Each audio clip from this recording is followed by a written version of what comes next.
Ketika seorang hamba akan mengerjakan sholat, maka diwajibkan baginya untuk berwudu terlebih dahulu.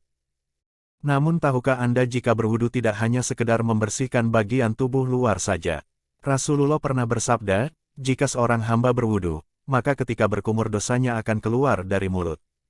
Ketika membasuh muka dosanya akan keluar dari pelupuk mata, ketika membasuh tangan dosa-dosa pun akan keluar dari tangannya bahkan sampai pada bagian dalam kukunya. Ketika ia mengusap kepala maka dosa-dosanya akan keluar dari kepala bahkan dari bawah telinganya.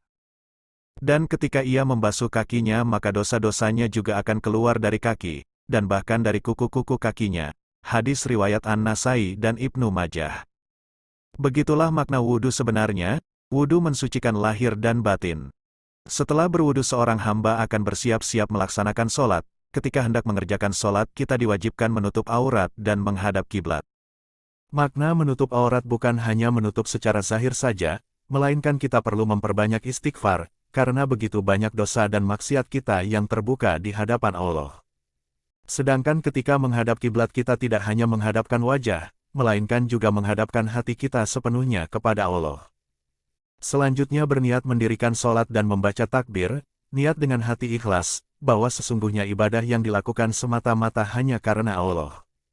Dan ketika membaca takbir yang artinya Allah Maha Besar, juga hendaknya sesuai dengan apa yang ada di hati kita, hendaklah yang ada di hati hanya Allah bukan dunia dan seisinya. Selanjutnya makna dalam bacaan Al-Fatihah, yaitu sebagaimana firman Allah dalam sebuah hadits qudsi, aku membagi sholat menjadi dua bagian, untuk aku dengan hambaku. Ketika ia mengucapkan, Alhamdulillahi Rabbil Alamin, maka Allah pun berfirman hambaku telah memujiku. Lalu ketika ia mengucapkan Ar-Rahmanir Rahim, Allah berfirman hambaku telah mengagungkanku. Dan tatkala ia mengucapkan Maliki Yaumiddin,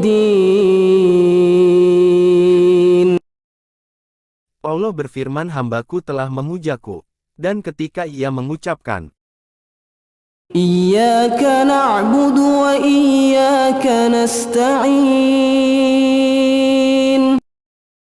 Allah menjawab inilah perjanjian antara aku dengan hambaku. Ketika ia mengatakan Ihdinas siratal mustaqim, siratal ladzina an'amta 'alaihim, ghairil maghdubi 'alaihim waladdallin.